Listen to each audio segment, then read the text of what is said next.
সরকারের ভিতরে বাইরে ফ্যাসিবাদের দোসররা লুকায়িত আছে। এই সরকারের দুর্বলতার কারণে, ব্যর্থতার কারণে বারবার গোপালগঞ্জে হামলা চালানো হচ্ছে, গাড়ি পোড়ানো হচ্ছে। সরকারেরা জানে, কিন্তু সরকারের ওই অঞ্চলের যারা দায়িত্বে আছেন তাদের কাজটা কি?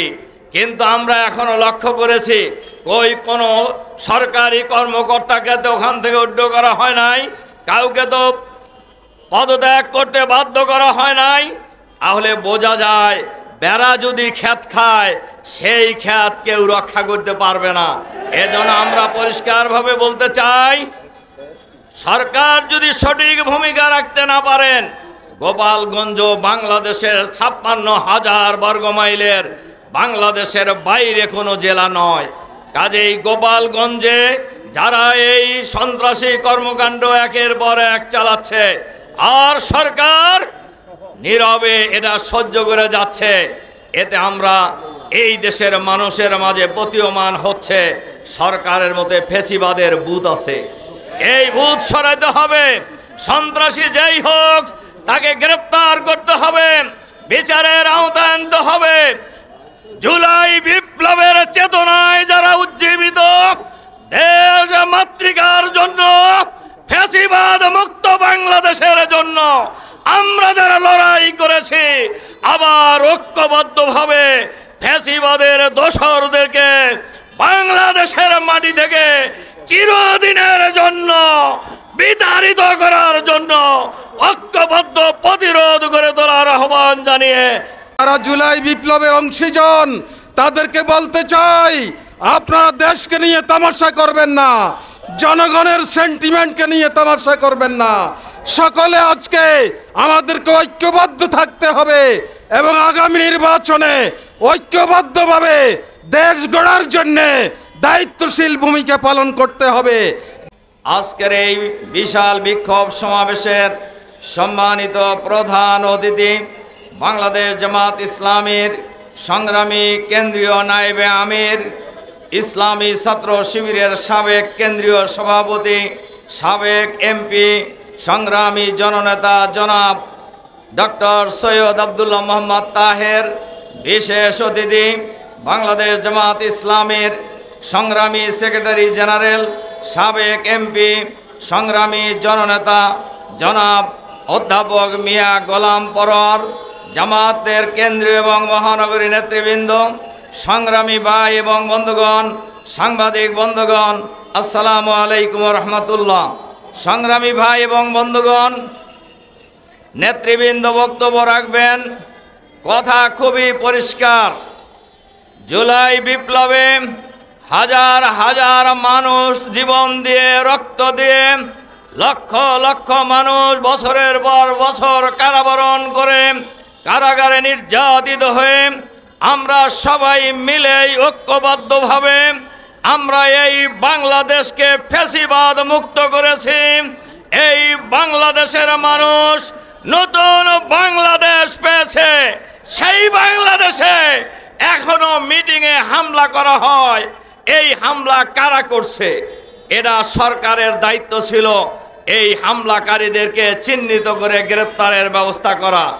আমার বক্তব্য এখানে শেষ করছি। আল্লাহ হাফেজ। বাংলাদেশ জিন্দাবাদ। সংগ্রামী ভাই এবং বন্ধুগণ, বাংলাদেশ জামাত ইসলামী ঢাকা মহানগরী উত্তর দক্ষিণ আয়োজিত আজকের এই বিক্ষোভ সমাবেশে এ পর্যায়ে আমাদের সামনে বক্তব্য রাখবেন বাংলাদেশ জামাত ইসলামী কেন্দ্রীয় নির্বাহী পরিষদের অন্যতম সদস্য, কেন্দ্রীয় সহকারী সেক্রেটারি জেনারেল, বিশিষ্ট আলেম দ্বীন, জননেতা জনাব মাওলানা এটিএম মাসুম।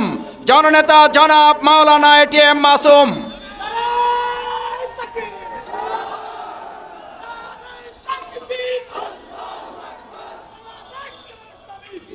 আসসালামু আলাইকুম ওয়া রাহমাতুল্লাহ। আলহামদুলিল্লাহি রাব্বিল আলামিন ওয়াসসালাতু ওয়াসসালামু আলা সাইয়্যিদিল মুরসালিন ওয়া আলা আলিহি ওয়া সাহবিহি আজমাইন।